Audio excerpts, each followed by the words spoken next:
2008 was a banger year for a lot of games on the PS3 and Xbox 360.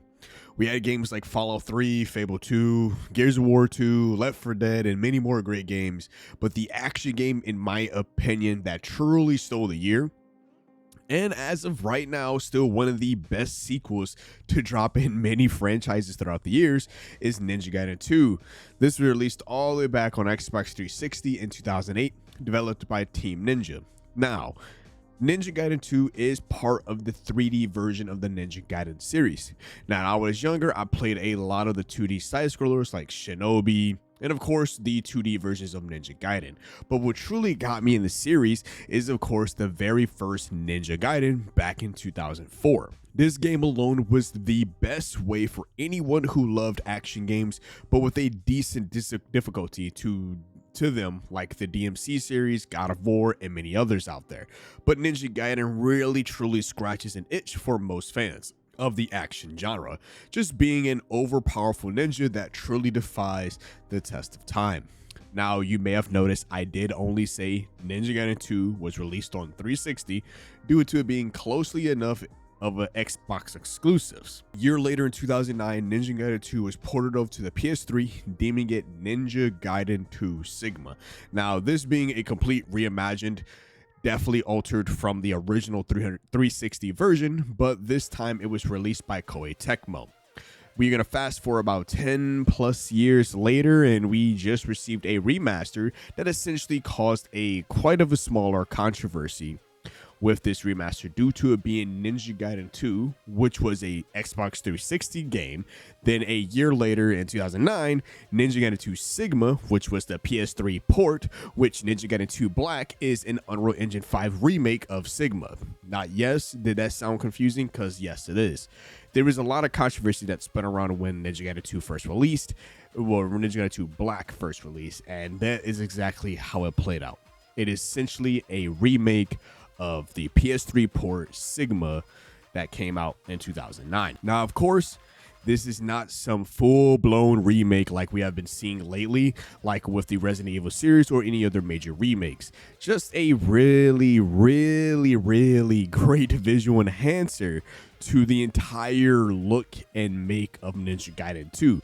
Now, for those of you who have never played it back in the day or is looking to see whether you should buy the game or not, so let's use this video as our nostalgia trip and hopefully get someone new to play the series, with Ninja Gaiden being one of my favorite franchises and Ninja Gaiden 2 being said to be one of the best in the installment in the series. Now, in the era of Souls-like games releasing every month, it definitely does feel good to have a true action game to play, but this year alone is giving us plenty of upcoming action games already.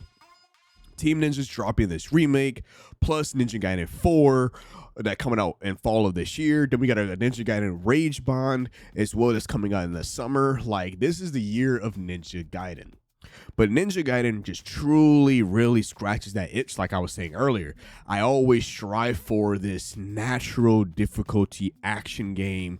No bullshit, just no, not the game just being this just a dick overall. Like, and I love me some Dark Souls, but the Ninja Gaiden and like even series like Devil May Cry is one of those games that was known for having an unforgiving difficulty without it being compared to Dark Souls. So far, after replaying this game myself recently, I had to put in another 7 to 8 hours into Ninja Gaiden 2 Remake this past week, and bro, I can't say it enough, but how much of this is such a great remake.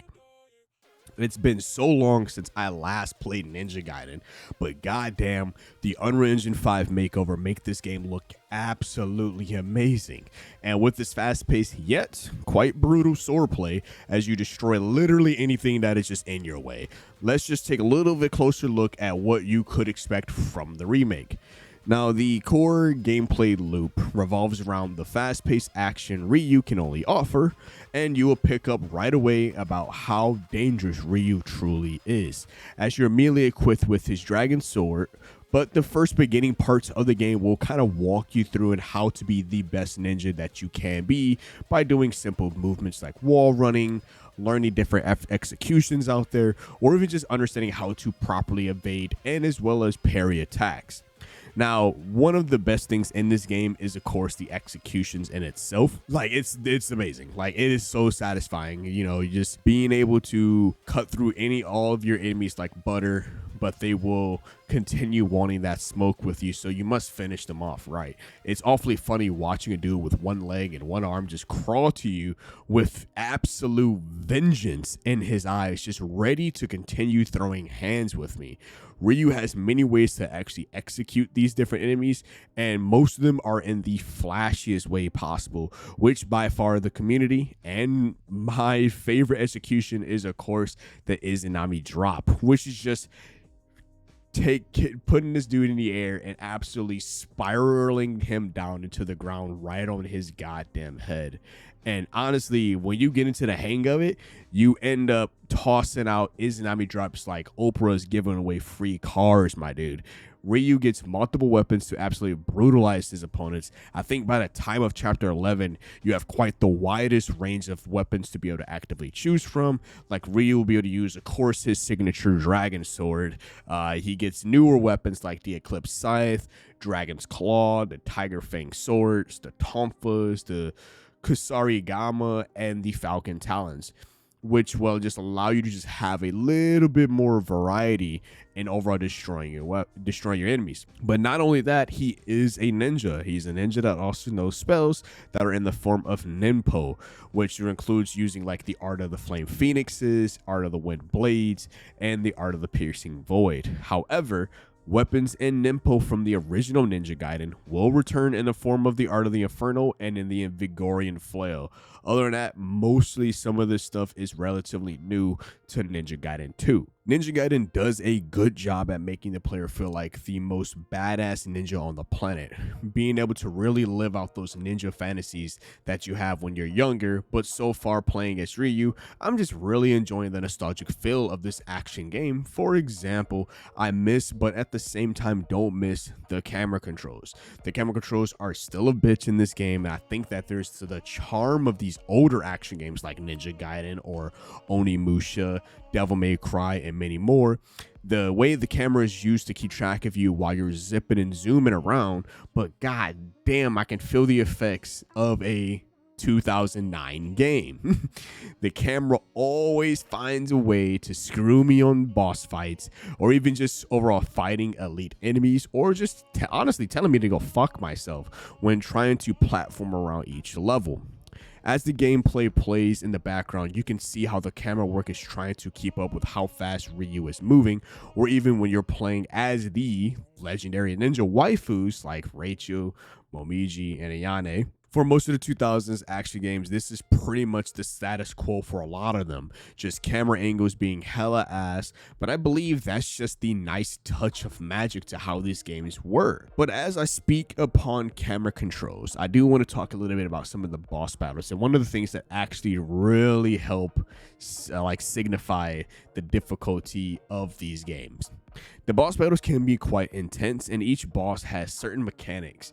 The camera through these fights can be a bit difficult when it comes to tracking, but take your time, dodge and or parry attacks, and you're honestly pretty Gucci.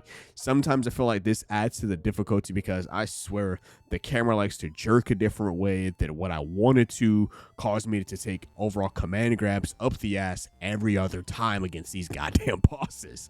But Ryu does have a way of upgrading himself as well, thanks to the blacksmith shop that you'll be visiting every level, allowing you to spend essence to upgrade your weapons and buy healing items, because trust me, my dog, you're gonna need them healing items because these motherfuckers have hands and they hurt like hell.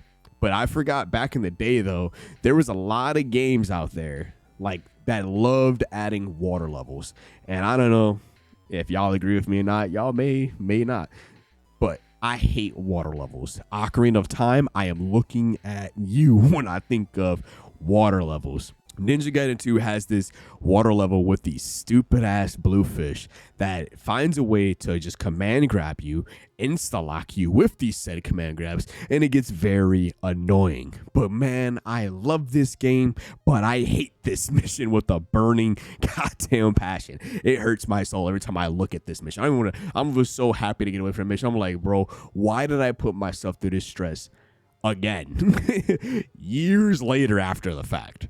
But right off the bat, I do want to just take some time to just kind of give a little bit of points to this new Unreal Engine 5 makeover. The graphics are really a remake of Sigma with the faceover of Unreal Engine, but I will say this game looks absolutely great with this new look.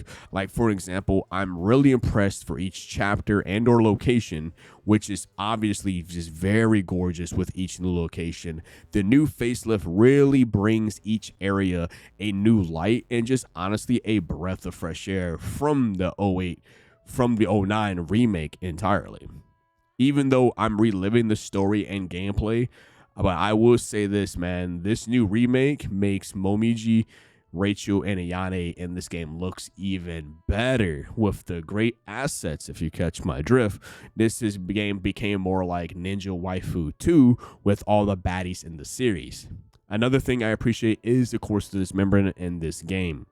The dismemberment in the OG looks great, even with this brand new makeover in black, which makes it even a little bit more visceral, bit more brutal, but just overall satisfying. But overall, my review of Ninja Gaiden 2 Black are definitely positive, and it makes me excited to really go through memory lane and reliving one of the best action games to release in the 2000s.